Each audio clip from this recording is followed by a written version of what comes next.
అద్దంకి నాగేశ్వరరావు అండి. నేను విశ్వబ్రాహ్మణ సంఘం ఖమ్మం జిల్లా అధ్యక్షుడిని, తెలంగాణ రాష్ట్ర విశ్వబ్రాహ్మణ విశ్వకర్మ సంఘం.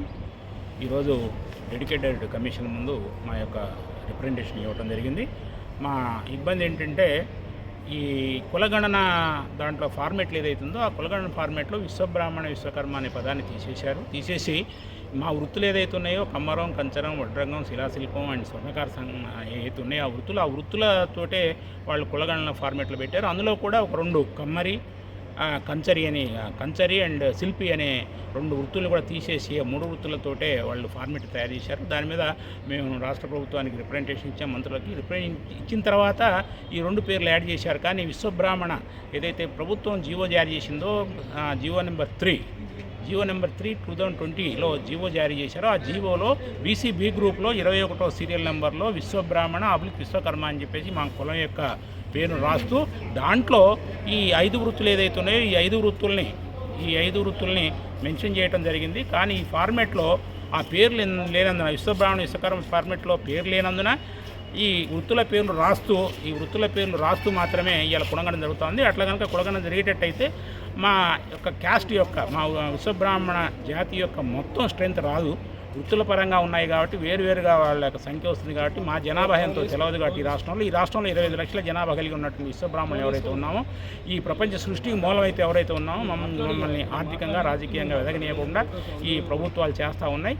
దీన్ని అధిగమించడం కోసం ఇవాళ మేము డెడికేటెడ్ కమిషన్ ముందు, ఇది హైకోర్టు వారు నియమించిన కమిషన్ కాబట్టి దీనికి శాంక్టిటీ ఉంటుంది కాబట్టి వారు చెప్పే రిపోర్టుకు శాంక్టిటీ ఉంటుంది కాబట్టి ఇవాళ వారి ముందు మా యొక్క ఈ ప్రాబ్లం చెప్పడం జరిగింది. అట్లనే ఈ వృత్తులని కూడా వృత్తి కళాకారులుగా గుర్తించేసి దేవాలయ స్థపతులుగాను, అట్లనే దేవాలయాలకి పౌరోహిత్యం చేస్తున్న విశ్వబ్రాహ్మణులు ఎవరైతే ఉన్నారో, వేదాలు చదువుతున్న విశ్వబ్రాహ్మణులు వాళ్ళని దేవాలయాలకు అలౌ చేయాలని చెప్పేసి, వాళ్ళని పౌరోహిత్యులుగా నియమించాలని చెప్పేసి, అట్లనే 50 సంవత్సరాలు దాటిన విశ్వబ్రాహ్మణులందరూ వృత్తుల మీద ఆధారపడి ఉన్న విశ్వబ్రాహ్మణులందరికీ కూడా 50 సంవత్సరాలు నిండిన వాళ్ళందరూ కూడా గౌడ మిగతా కమ్యూనిటీకి అయితే పెన్షన్ ఇస్తున్నారో వాళ్ళందరికీ వీళ్ళకు కూడా పెన్షన్ ఇవ్వాలని చెప్పేసి ఒక 15 డిమాండ్లతోటి మేము వారికి మెమోరాండం ఇవ్వడం జరిగింది.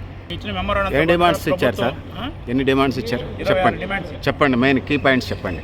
హెడ్లైట్స్ అంటారు కదా, హెడ్డింగ్స్ చెప్పండి.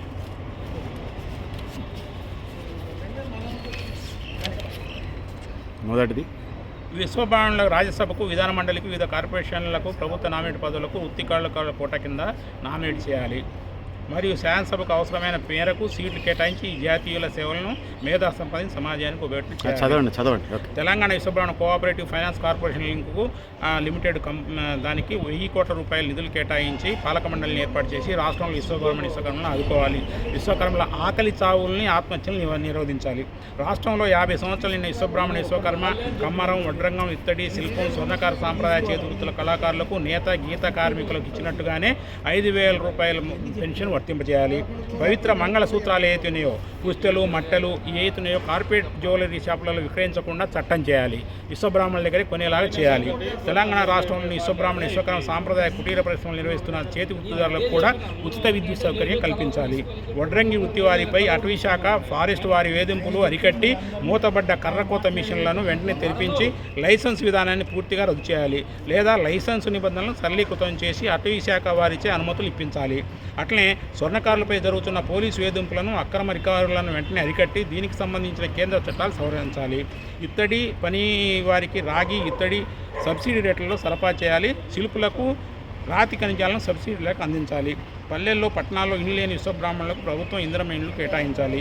ప్రమాదవశాత్తు మరణించిన విశ్వబ్రాహ్మణ చేతివృత్తుల వారికి ప్రభుత్వం ద్వారా 10 లక్షల రూపాయలు, ఎందుకంటే మిషన్లు చేస్తున్నారు, దూగడ మిషన్లు చేతులు కట్ అయిపోతున్నాయి, ఏళ్ళు కట్ అయిపోతున్నాయి మిషన్ మీద, కాబట్టి వాళ్ళకి 10 లక్షల రూపాయలు ఎక్స్గ్రేషియా ఇవ్వాలి.